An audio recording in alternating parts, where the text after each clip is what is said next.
To place an order on Etoro, start by opening the platform and navigating to the Discover section, where you can find the asset you're interested in. For instance, if you're looking to trade stocks, you can search for a specific company, such as Disney, and click on it to access the trade option. Once you've selected the asset, enter the amount you want to trade and choose whether you're buying or selling.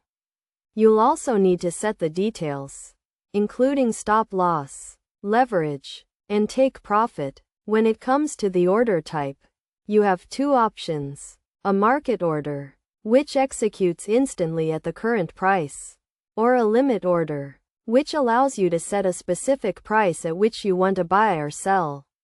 With a limit order, you can specify an exact price, such as $100, and the order will be executed automatically when the asset reaches that price. After placing your order, you can view it in your portfolio, where you'll see the status as pending until it's executed. If you need to cancel your order, you can do so by clicking the Cancel button. By following these steps, you can easily place an order on Etoro.